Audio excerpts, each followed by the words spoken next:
the last few years have been around.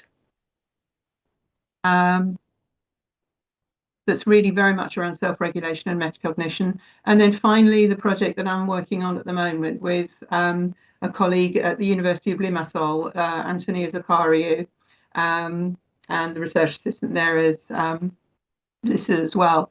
And we've just submitted, and it's under review, uh, a, a, a piece around interventions supporting early self-regulation, looking particularly at whether or not it's the beginnings of thinking about whether or not we can develop an intervention that might support self-regulation in young children in particular. So my work is unashamedly about children from birth to 8, the kind of international definition of self-regulation. Okay, so right now what's going on there? Why won't that move? Ah, okay. Right. So before I want to set my own kind of thinking out so that you know what I'm thinking, how I would define self-regulation, if you like.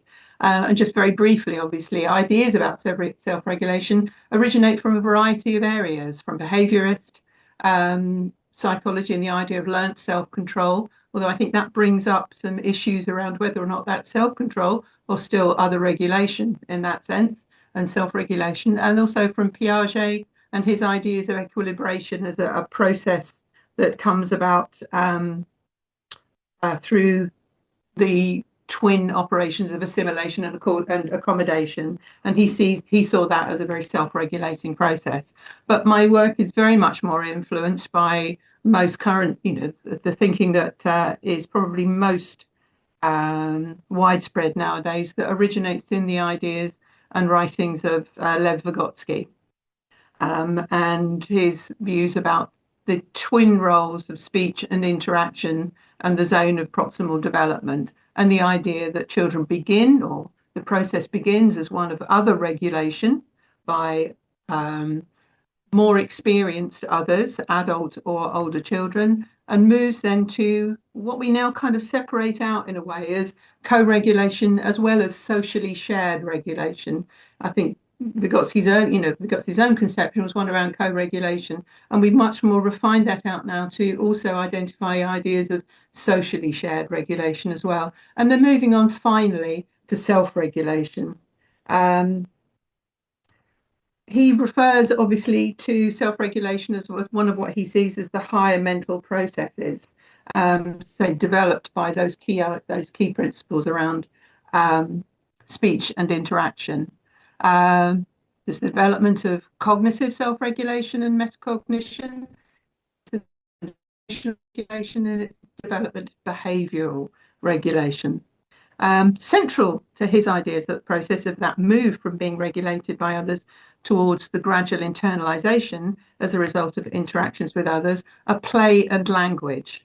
And importantly, what seems to me to be at the heart of Vygotskian thinking is if self-regulation occurs via social interactions with others, then it's possible for us to infer that there is potential for self-regulation to be both learnt and also taught, and thus to go way forward to the last third of the presentation to think about what kinds of interventions we might support. So that leads us on to the definition that Antonia and I, in the book that we published, or we wrote, that came out in 2022, of our working definition of self-regulation. And that's the one I want to adhere to today, that self-regulation is a holistic process with emotion regulation and cognitive regulation supporting the regulation of behavior. It's not just a matter of regulating behavior, nor is it only concerned with cognition. It affects and is affected by all aspects of children's development. Now, I said at the very beginning that self-regulation is a very fertile research field. It's also an increasingly fertile field for practice and policy. And in England, it appeared in the earliest foundation stage at the beginning of the 2020s. This is the latest iteration published in 2025, but it's exactly the same as the one that came out in 2022. it's interesting to look at how the Department for Education defines self-regulation. Under the statutory framework, it says children at the expected level of development will show an understanding of their own feelings and those of others and begin to regulate their behaviour accordingly, set and work towards simple goals, being able to give focused attention to what the teacher says, responding appropriately even when engaged in an activity. Now, I want us to think about that for a second.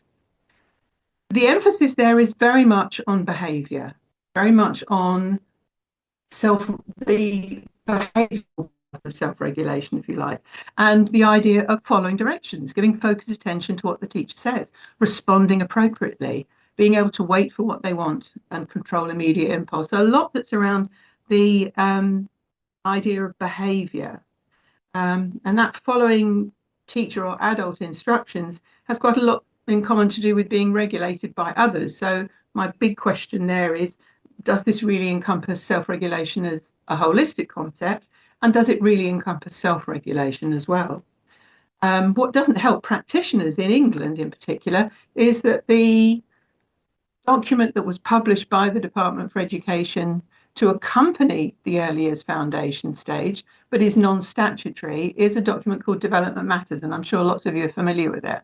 The definition there is much more about executive function, the cognitive aspects. So the definition in there is that self-regulation, executive function includes the child's ability to, things that we're familiar with from ideas around executive function, hold information in mind, focus attention, think flexibly, inhibit impulsive behaviours. These abilities contribute to the child's growing ability to concentrate, plan, monitor, regulate strong feelings, be patient for what they want, bounce back when things get difficult. So a rather wider conceptualization, but which starts more from a cognitive framework as well. So we've got two slightly different things that practitioners are being asked to consider when they're thinking about how they might support and develop young children's self-regulation. There are also some differences amongst the home nations as well. This is the document that I was involved in, and it's currently now being revised as well. So this is, again, if you like, a third piece of documentation that was published by the Early Years Coalition and designed to accompany the Early Years Foundation stage, and has this definition of self-regulation here. So I think it's understandable if practitioners in England are sometimes a little unclear about what self-regulation is and how it can be both supported and then assessed as well, given the different views on different pieces of documentation that they're looking at. So I think it's important in some ways to hold that in mind as the kind of tensions that practitioners may be trying to grapple with in everyday situations in their classroom. So why does it matter? Why would we even pay attention to it? Is that it's significant in children's lifelong learning, that it's there from the early years, and that it's long-lasting, that it's significant in young children's affective development, associated with social well-being and social success and positive peer relationships, and that finally it is important for developing the kinds of skills that are important for managing behaviour both in and out of school. So key aspects like the ability to follow classroom rules, take turns and share, all of which are routinely expected of young children in their school lives. That development may also be cumulative, and there's substantial evidence now that young children with poor behavioural regulation skills at the outset may be at greater risk of academic difficulty than their peers, with that gap widening over time as well. I want to come back to that piece in red at the bottom, but just look at it now, because again, it underpins really what I want to talk about. Strong evidence that efforts to enhance young children's self-regulation can be highly effective. So there's things that at a research, at a policy and at a practice level that can be done to support and develop young children's self-regulation. And that seems to be particularly the case for children with lower levels of self-regulation at the outset, including and particularly those at risk because of academic difficulty, poverty, and income inequality. And I want to come back to that towards the end. So I want to share now a framework that I've used a lot in my own work and that has become reasonably influential, that was developed by David Whitebread, Professor David Whitebread, and his team at the University of Cambridge. He has been responsible, certainly in this country, for developing a lot of our thinking, and also internationally, he's been a major figure, including developing what is called the Kindle, the Cambridge Independent Learning Framework, which seeks to identify three different areas in particular that we can use as the starting points for observing and documenting and supporting young children's self-regulation. And they fall into this category of metacognitive knowledge, so knowledge of persons, including knowledge of yourself as a learner, knowledge of tasks, and knowledge of strategies which may be helpful to you in implementing what you're doing and thinking about what you're doing. And then an area that's around regulation, how children, what kinds of ways in which children are planning what they're doing.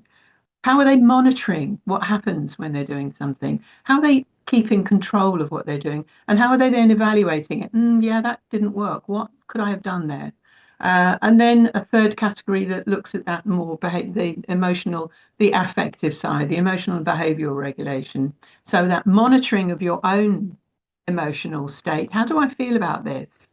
You know, I've had children say to me, that felt a bit tricky to me. And that how they manage to control those emotions as well.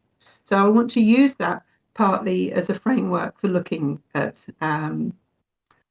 self-regulation as we go along in some of the evidence that I want to present. It's useful, though, to just think about how it might develop, particularly because I'm working in an area with children younger than 8 years old, where for many years it was historically thought that children of that age and younger were not really capable of self-regulation. Now, the big question there is why were young children's self-regulatory capabilities so underestimated? Because what we now know very clearly is that they were. There seem to be two kinds of things that perhaps were going on. Initially, because early on, research in the past tended to view self-regulation as an aptitude, measured very much by self-report data. Now, self-report is probably easier for us as adults than it certainly is for young children. So those kind of self-report data really rely on verbal understanding and fluency, which young children are still developing very much. And they can also lead, particularly in young children, to working memory overload. So with children just having too many things to remember, and thus, in the eyes of a researcher, looking as if they were not able to display self-regulation, if you like, and leading to an underestimation of children's capabilities. In the last 30 years or so, much of the ways of thinking about how we can research and observe and support young children's self-regulation have moved to different ways of thinking. They've moved much more to observational methods, and in particular, observational methods in naturalistic contexts like classrooms and nurseries, and very much a shift away from seeing self-regulation as an aptitude and much more towards the idea of it as an event, or a series of events, if you like. And that's created opportunities for young children's capabilities to be much more widely and profitably seen, if you like. Actually, what we know, of course, is that young children's self-regulation is apparent in its prototypical form from very early. Think about the way in which a baby might turn their head away from a negative trigger, such as being ignored by a parent or a caregiver or something, or attempting to self-soothe by putting their own thumb in their mouth, by holding a blanket and things like that. We can see all of those as early attempts to monitor and control behavior, and very much the beginnings of self-regulation. And the outcomes of all of that research over the last 30 years suggests that there are a number of centrally important things that adults can do to support that development of self-regulation in young children. Um, and I want to look particularly in that list at the first view there.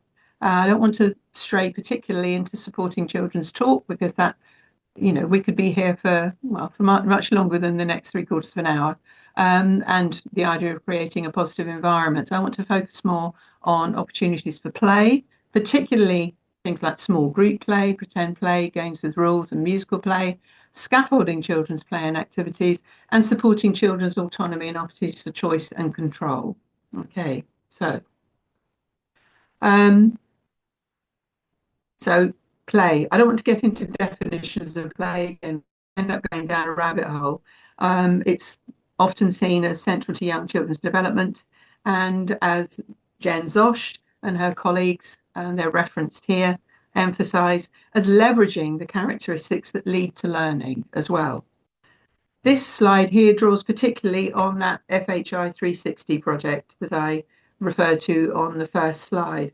One of the contributions I think it makes is to helping us to have a rather more nuanced look at play and the conditions for play. Their work is very much grounded in the science of learning ideas and the potential of playful pedagogical approaches to support children's learning, including iterative aspects that support self-regulation. So they work from a kind of continuum that looks at free play, which we often see in effect as a kind of, the archetypal view of what play is for young children, towards a view of play as being guided. It starts with the child, but is then guided and supported by adults, leading them through to a much more teacher-directed perspective, which many people would not necessarily consider as play. They suggest that there are three key elements that determine where an activity falls along that spectrum. And this is where it relates particularly to what I want to talk about today. The degree of children's agency, marked by their opportunities of choice and their ability to direct what's happening, the level of adult facilitation, and also if there's a learning goal. It's not only adults and teachers that have a perspective, on what it means to have a learning goal. Children, as we know, often implicitly pick up on what an activity means for them if they can discern that the teacher has a goal in mind and that what's happening is goal directed. We can then add to that next continuum, if you like, because what Zosch and colleagues are talking about is very much child initiated, but then that next step from child initiated to adult led activity, and I want to bring that in as well as we're going along. Now, what I've found in my work, and people like David Whitebread, and of course people like Kathy Silver have also found, is that all types of context. I'm not going to sit here and say that only play can support young children's self-regulation. All types of context support the development of young children's self-regulation. But, and there is a big but there for me, what I found in my work was that child-initiated activities, including free play and guided play, particularly when children are in small groups, not solo, not even necessarily in a pair, and certainly not as a whole class cohort, say, they are significantly more likely to support self-regulation. And the features there that come out as seeming particularly significant for young children's self-regulation are that idea of choice and children's control of what they're doing, their opportunities to regulate their activity, cognitively and metacognitively, their motivation to engage in an activity because for them, they see it as play, and to persist in that activity, their opportunities to set their own learning goals, the intrinsic interest they have in the activity, and their opportunities for private speech. Private speech is a significant contributor to young children's self-regulation as well. Okay, so that's very much the kind of area that I want to look in. So in terms of looking at it in child initiated and child chosen and controlled activity overall, I just want to look at some examples using those three categories that David Whitebread and the Kindle Project developed. The idea of metacognitive knowledge. I found children engaging in that during an activity, keeping activities going, their motivation to keep what was enjoyable going to them by offering supportive comments to fellow players, to keep that activity. We need to dig over here to keep engaged, keep other children engaged, keep them interested. And negotiating, kind of sharing that control. And then in terms of metacognitive regulation, very, very evident in children's play. The kind of planning, again, in a way, serving a role as planning, but also serving a role as keeping other children engaged when you're co-planning with others. Now, what shall we do? Well, we have to dig from the other side. That monitoring, child saying things like, what, they're not enough. We haven't got enough here. That applying previous strategies. It's an interesting one there because on the face of it, that doesn't look like applying a previous strategy. These are children engaged, two girls engaged in a game of baby play and house play. And what one girl knew was that, I think you could infer that the other girl knew was that both of them would want to be the baby. And there'd have to be some negotiation around how they were going to get past that without having some disagreement. So that resolving the problem, that was okay, we both be the mummy and we haven't got a baby. Yeah. All right. We can solve the problem of both people wanting to be a baby in another way. Using one another's ideas to support thinking and affirm friendship. In the photograph here, this was a self-selected activity. They're trying to cover a box. They've got a cereal box, and the boy on the right initiated it, and his close friend joined in. And there's a lot of that sharing one another's ideas for how you were going to get the paper to stay on. Did you need two pieces of paper? What was the best tape that was going to be? Where would you put the tape to make sure that the paper stayed there? That kind of sharing and using one another's ideas. And then in emotional and motivational regulation, very often a child motivating themselves here. So we've got one child standing back in a very triumphal gesture at the end of his piece of block play activity. Ta-da! And then another child monitoring and controlling his emotional state. No more tricking of me, please. They were just playing a game. He said to one of the others, no more tricking because I don't like being tricked. So those are the kinds of things that I found coming out again and again in those areas in children's self-selected play, which gave them choice and control and agency. In terms of context, where did I see it mostly? Again, say at the top there, it can be seen and developed in all contexts, but I found that it was most evident in children's free play, in pretense, in outdoor play, in their problem solving, in construction play, and in 2D and 3D art. And it was least evident in writing, particularly writing on an adult set theme. I don't know, I've been looking at this, keeps cropping up, this idea. I remember many, many, many years ago, an early piece of work I did was asking children about what they called play and work. And I have yet to find a child who identifies writing on something an adult was asked them to write about as anything other than work. Alongside that, it was also not very evident in a routine that's very characteristic in the early years and in Key Stage 1, group reading, for example. And then finally, in compulsory adult-directed activities, especially in large groups. So the context that I want to just focus on as we go through are those ones on the left: free play, pretend play, and so on. So pretend play, what I found was that it supported children's in particular, and their use of a wider range of strategies and target setting and monitoring behaviour.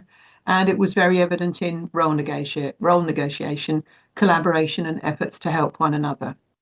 Perry and Rahim suggest that one of the underpinning things that's going on there is that what play does, that kind of pretense play in particular, involves complex tasks that address multiple goals and engage children in a range of cognitive and metacognitive processes.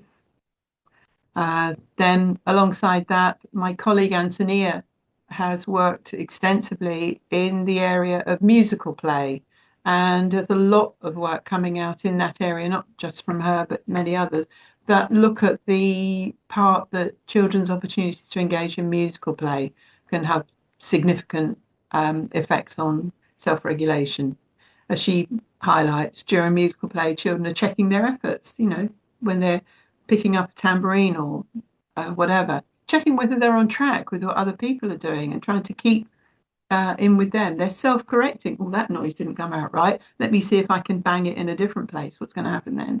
And showing an understanding of theirs and other emotions. All ones, again, that are related to their agency and their opportunity to control. Right, and then I want to combine the outdoor play and problem solving here. It's very much associated, outdoor play of all kinds is associated by children with choice and control. And I want to look at this little episode here. We've got Bill, who's been outside and he's been going up and down this slide for quite a long time. And he's gone down, as you can see in that first picture at the top there, he's gone down on his bottom, sliding down with his feet first. He's gone down on his side, that you can see in that second picture. He's gone down head first. He's gone down in every kind of way he can think about in that sense. And when I talked to him during the activity, he told me that, if you don't hold on down really fast. And it became apparent that all of that experimenting, that the problem that he was trying to solve was what's the fastest way you can get down the slide? When I then talked to him afterwards about it, he went off and came back with this, it's a pillowcase that he found. And he was brandishing that. He never actually got to finish what was going on because the other boy that you can see just on the edge of the picture then came in and snatched the pillowcase away from him and ran away with it. And so the episode ended. Bill tried to get the pillowcase back, but he couldn't. The other boy was better at holding on to it. When I talked to Bill later about it, this is what he said. He said, I was going to lie down in it. And I said, lie down in it? On the climbing frame, I was going to put my whole self in it. Then you slide down really fast. And that brings me on now to a research tool that I've used a lot in my own work, which is video stimulated reflective dialogue, because that was what was going on there. This was an opportunity for Bill then to talk about not what he'd been doing, but what he'd been thinking about and what his ideas had been about during that activity in a video stimulated reflective dialogue. And I've used it a lot in my work. There, as it says there, they're one-to-one discussions. There might be a piece of video that a child themselves has chosen. There might be a piece of video that I or another researcher has chosen. But the emphasis is on the child's commentary on the action in the video, and plus responses to prompts from the adult. And it's about discussing children's thoughts about the episode. It's not providing a commentary on what they did. So prompts that we would use would often be things like, did you have an idea about what you wanted to do to start with? How did you decide about that? What do you think was the best idea you had? Are you pleased with what you did? So we've got Zizi over here. We're looking at a video together and she's being very playful. Can you see me here? Am I this one, or this one? Where am I? She said, have I got the video was the children doing some painting and they all had their back to the camera. So you couldn't necessarily tell. And she was very playful about what she was doing. So that notion of video stimulated reflective dialogue focuses very strongly on what are children's thoughts about what they were doing. And I want to introduce that here because I want to show you two small extracts from two different reflective dialogues. The first one is a little boy commenting on what was happening and what he felt about an activity that he was doing, which was a piece of adult directed writing. Each child was writing, but they were all sitting around a table. And the second piece is the same child, but his commentary on a self-chosen activity. So I apologize that there's quite a lot of text there, but if you have a look, I won't read it out. I'll just leave people a couple of minutes just to look.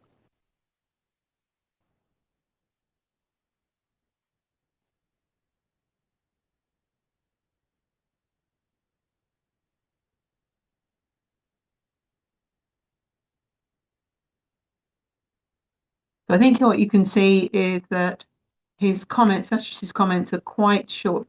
I should have said this at the beginning, by the way. I have all of the children and the adults' permission to use these photographs in their commentary. You can see that his responses here are very short. Sometimes they're just no, or they're a very simple sentence. I was playing with Si. What made you think of writing it? I don't know. Can you remember how you decided to write that? No. This is a picture of a child who's really not very engaged in the activity. He doesn't I think we can infer that he doesn't feel very much in control of what's going on. Didn't want to do it. I was too tired. I didn't want to do that. And that bit at the bottom, how do you know what to do? The teacher tells you. And then look at this piece by the same little boy another day. This time he's playing with construction materials.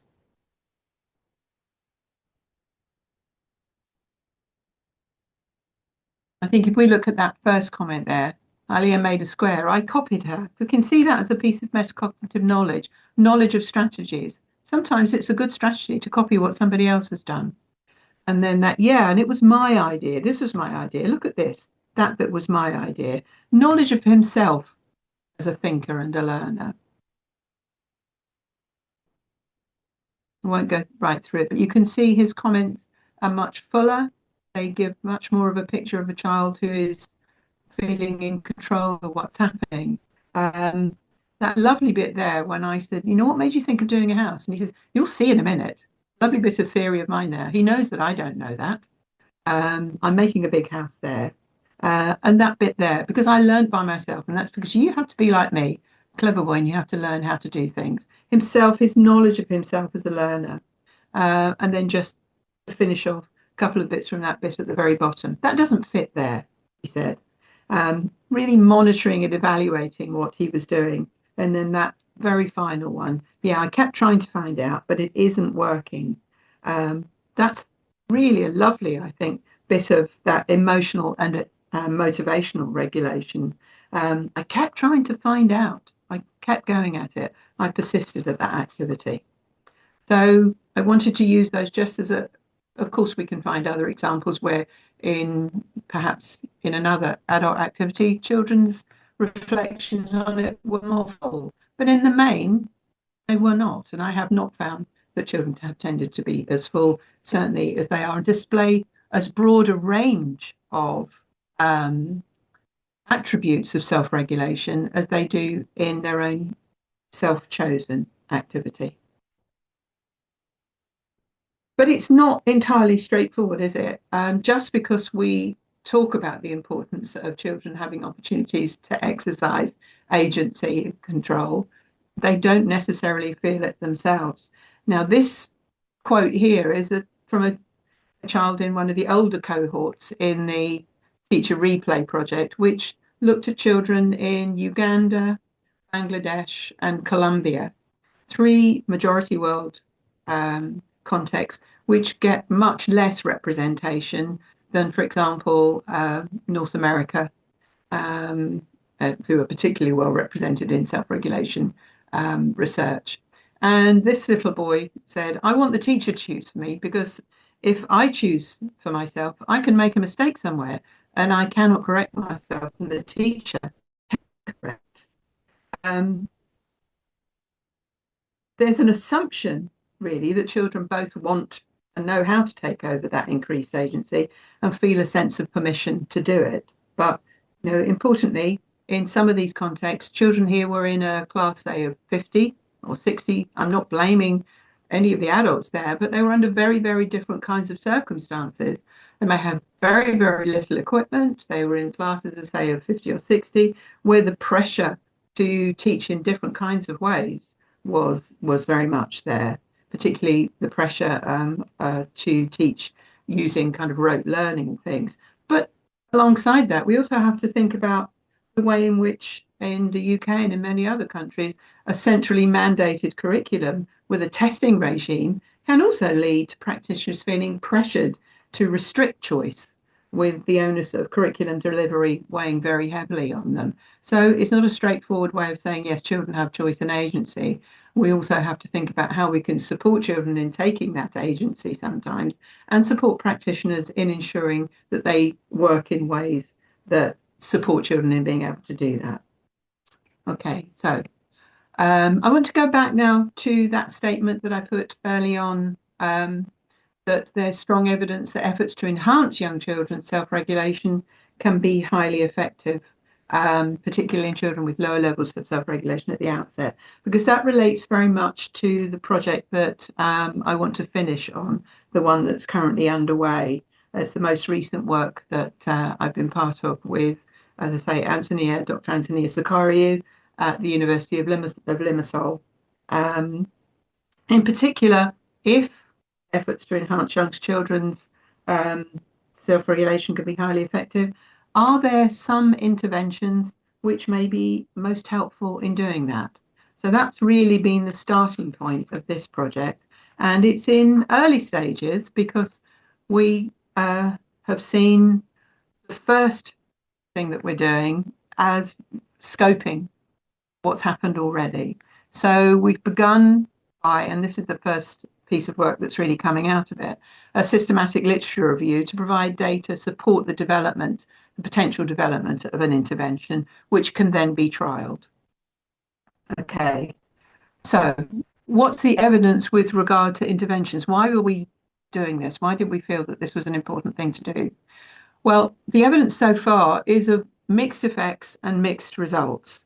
So, for example, with regard to the efficacy of curricula such as the tools of the mind, developed by Elena Bodrova, there's conflicting evidence about the value and efficacy of that. Efficacy of things like mindfulness approaches. So there's quite a mixed picture. Um, at the same time, existing systematic literature reviews do suggest that self-regulatory and executive function skills are amenable to improvement through targeted interventions. But alongside that, those existing systematic literature reviews, and that's why we wanted to do an updated one and a current one, do have some limitations. Sometimes they're of a very broad range, up to 19 years, or a narrow one of 3 to 6. And we were trying to develop a look at the literature around children from birth to 8.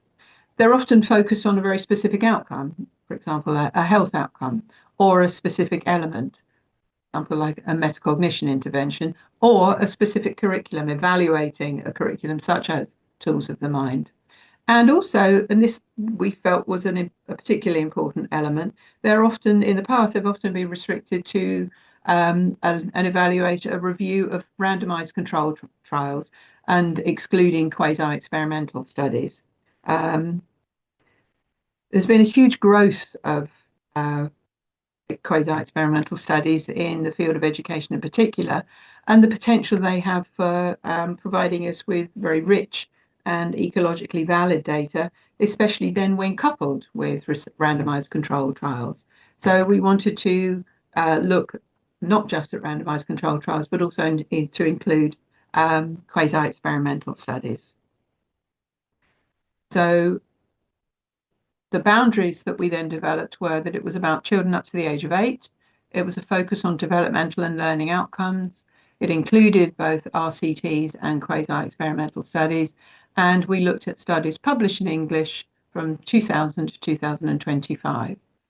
The two questions that research questions were, and I paraphrase these a little, what were the characteristics of self-regulation and executive function interventions carried out with young children up to the age of 8?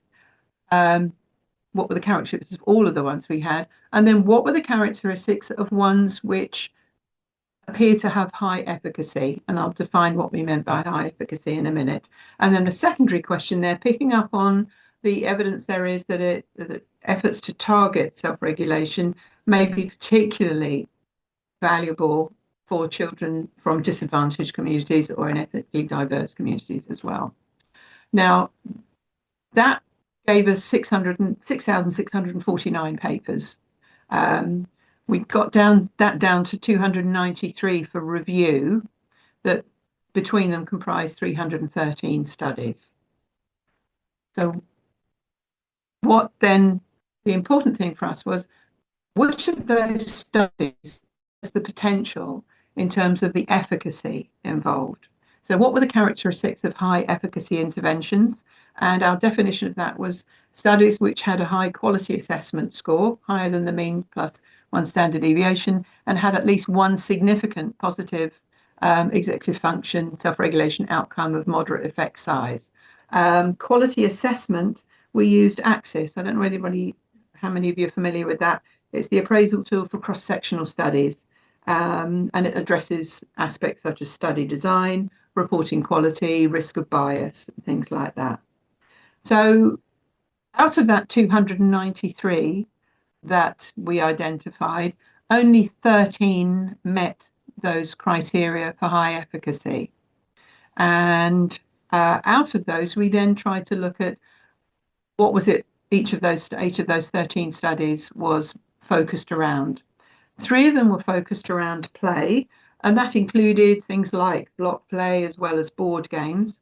5 of them were in children's social and emotional development. Again, things like mindfulness projects and things.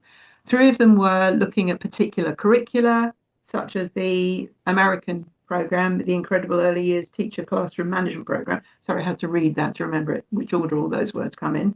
And then a 4th category that was evident in 2 studies of what we called non-routine activities, things like a physical activity program. We followed those 4 categories as being ones that have been used before, particularly in a review by Muir and colleagues dated from 2023. Okay, so that gave us 13 high efficacy studies. Out of that, then we determined that only 9 of those studies were then carried out in ethnically diverse or disadvantaged communities. And the column on the right gives you the data there. They're the slightly, with play and social and emotional interventions scoring most highly, and then curricula and pedagogy and non-routine activities at the base. So as I say, it's in early stages, but what do we feel that has come out of that at the moment? Overall, nearly half of the studies that were reviewed out of those 293 were conducted in the past 5 years, which says something very strongly about the vibrancy of the area for research. The majority of studies were still conducted in the USA. Out of that, 2/3 of them were RCTs and 1/3 were quasi-experimental. And the majority of studies were classroom-based. Looking particularly at the high efficacy studies, and that's where I want to end, they were group-based, not individual interventions in every case. The majority of them were delivered by teachers rather than researchers. The mean age of the children was 4.5 years, suggesting that if we're looking for efficacy, that may be a good time, chronology to look at children in that age, which would take account of reception in the UK, in England, of course. 5 out of the 9 high efficacy studies in ethnically diverse or disadvantaged communities targeted self-regulation, not executive function or self-regulation plus executive function.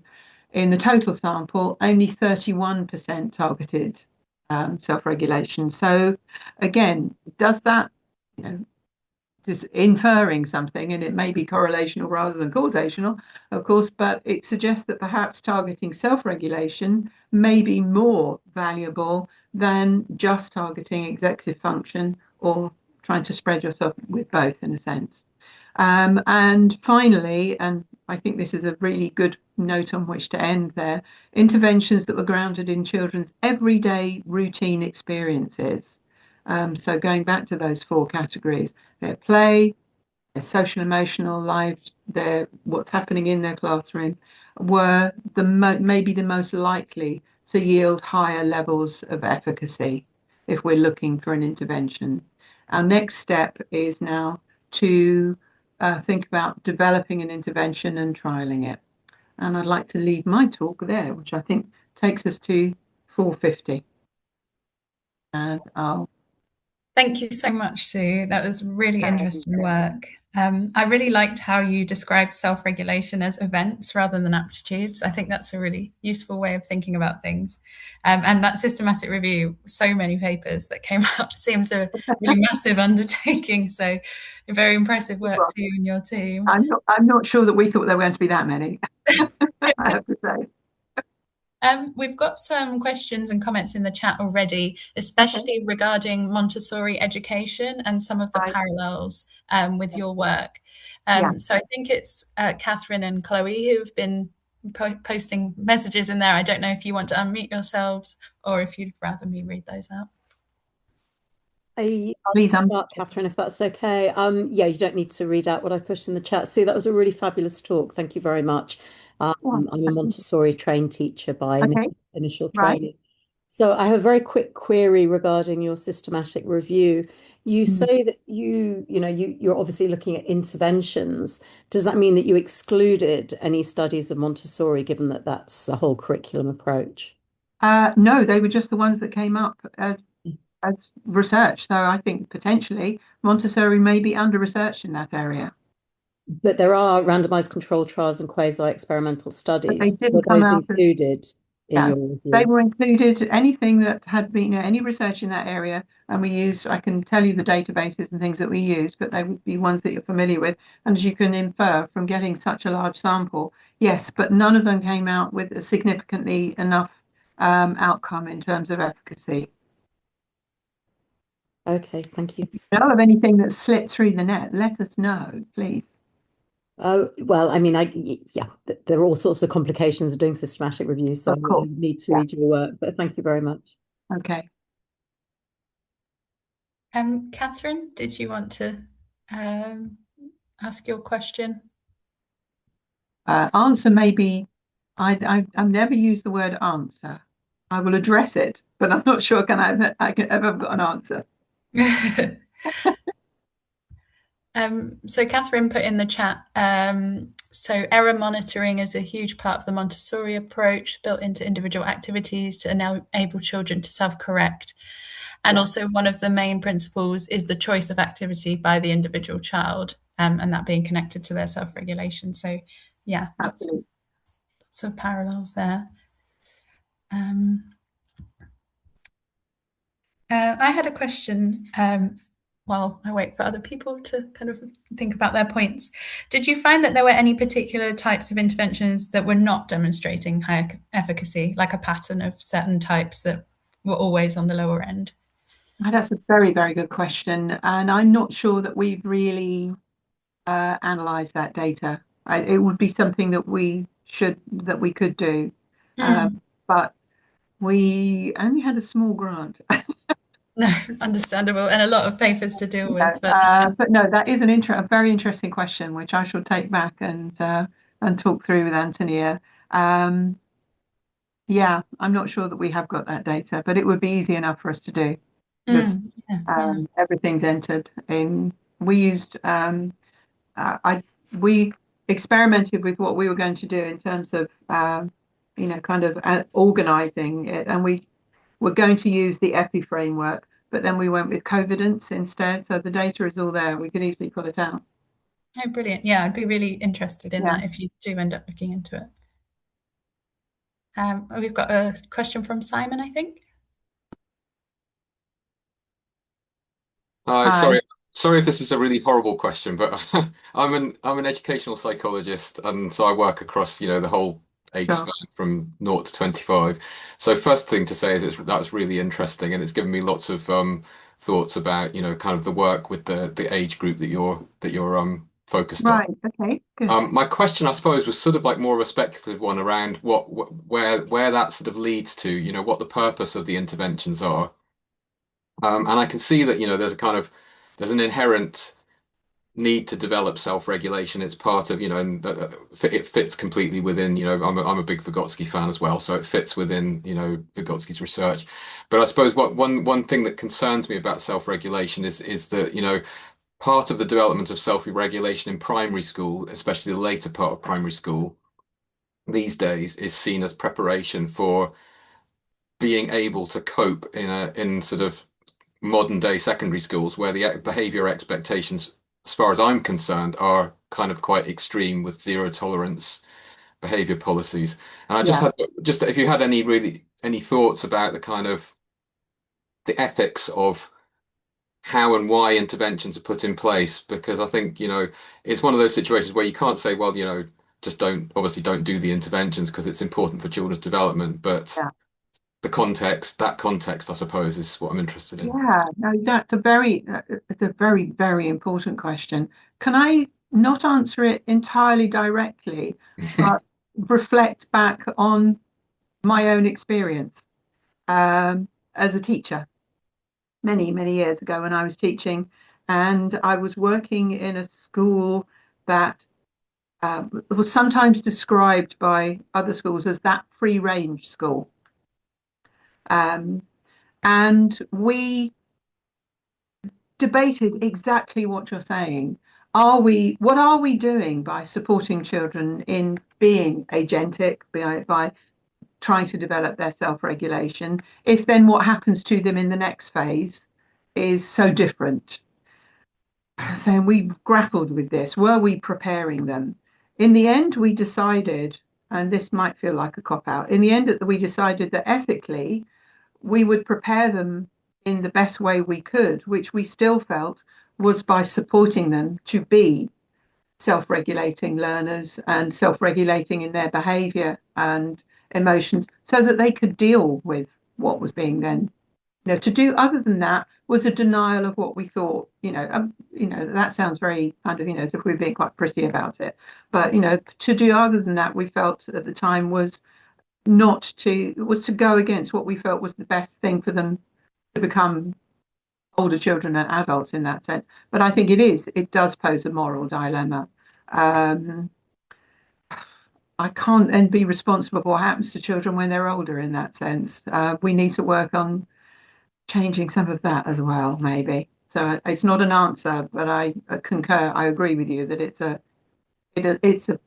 there are ethical issues involved, but that ultimately for children to be confident, self-regulating learners who can manage themselves is more important and more supportive. We're not asking them to be anarchists. We're asking them to understand what's going on and know how to deal with it. Thanks, Simon. That was a really important tension that you raised there. We've got a few more questions in the chat, and then I see that Gwen has her hand raised. So there was one question from Emily about, are you planning to examine any cultural effects if a lot of the data focuses on North America? Well, that's one of the reasons we want to widen the scope where we can. I mean, obviously we were using, because of our own linguistic background, we were looking at papers written in English. That didn't mean it wasn't work done, undertaken in a lot of other countries. And increasingly, work is more diverse, and there are papers and projects happening in a wider range of countries. But yes, and I think, again, there are issues around anything that might be normed against a northern, a minority world US population. We know that from other kinds of contexts for example, just around basic child development. So yes, it's a difficult one. And I think we need to try to look at what potential differences there are, which was one of the reasons I found the work that we got out of the project with children in Colombia, Uganda and Bangladesh valuable as well. Emily says, I agree, it's getting better. It's good to hear that there's a bit of a range of cultures in your review. And I have one more question from the chat before I let Gwen go. Just a quick one. Is the systematic review paper available yet? No, it's under review. Brilliant. Great. But I can let you know what happens. Yeah, that would be great. And we can let everybody know. Gwen? Can you hear me? Yeah. We can now. Yeah, sorry. I'm also an educational psychologist. I work in Scotland. Right. And I guess my question was about um, I'm often asked to think about how to support children, neurodivergent children or children who've experienced trauma around the areas of executive functioning and self-regulation. Mhm. And based on some of the research I've read and being a big fan of the Vygotskian approach, I do often recommend kind of, adult-led, adult-scaffolded play, imaginary play in particular, and that very complex play where you've got the different roles and the kind of thing you were talking about. But actually, although I have seen research on children in general, I haven't seen any research on it with those populations, and I'm just wondering, do you know of any, or I'm going to use the Howard Gardner defense. I once, Howard Gardner, the educational psychologist, the Harvard psychologist. I once went to a talk where somebody asked him a question and he said, "Do you know, I don't know the answer to that." And ever since then, I've thought if it's good enough for Howard Gardner, it's good enough for me. And no, I don't know that. I have to confess that neurodiversity and atypicality is not particularly my field, and I don't want to tread around in waters that you probably know a great deal more about than I do. I can only lament the narrow range of work there is in that area. And I think that it is an area for which there is potential. I have to say that it was not part of our work for this systematic review. Yeah, I think I'll certainly continue to advise it. I think it's a good idea anyway to scaffold play. But yeah, well, keep an eye out. Absolutely. Yeah. Okay. But Thank no, you. I apologize. I can't give you anything more on that. Thank you, Gwen. It is a couple of minutes past 5, but do you have time for the last 2 questions in the chat, Of Sue? course, yes, Brilliant. So Amy says, how does the transition from early years pedagogy to national curriculum in Key Stage 1 affect development of children's self-regulation? Well, I think that's a very thorny issue. And it was part of what I was saying about, the pressures of a mandated curriculum, which really affects, the early years foundation stage as well. So I think the disjuncture doesn't need to be as dramatic as it might seem. I think the only answer I can give is that it depends, and it depends hugely on each context. Schools will operate in very, very different ways, and I've seen, and we all know of transitions that work very, very smoothly, where there's an approach in the school which doesn't regard the early years foundation stage and the early years as preparation for key stage 1, but sees both of them as having equal validity and a concept of the child as here and now, as it were, and what the child can do now, not what they might be able to do in 6 months' time, as being important. So I think that it's really very much down to the way in which individual schools and sometimes individual members of staff take on that transition and view the beginnings of key stage 1 as flowing smoothly from the early years. But it takes confidence to be able to say that as well. I'm not a counsel of perfection. I'm not trying to suggest that people should do that. You have to feel confident, and you have to feel that the school itself is behind you as well, I think, very often, in order to support that. Absolutely. And then there was one more question from Amy. So she says she's doing her thesis at the minute about children's perceptions of whether they can learn through play. And what she's finding is that children's belief that they can learn through play decreases as they move from reception to year 1. So she asks, do children's perceptions of whether they can learn through play affect their ability to learn through play? So do perceptions matter, I suppose? Again, I've looked at work in that, and I've done work in that area, and I would agree with her that children's views about learning through play can change quite a lot over as they age, not just going from reception to year 1, but as they move through primary school.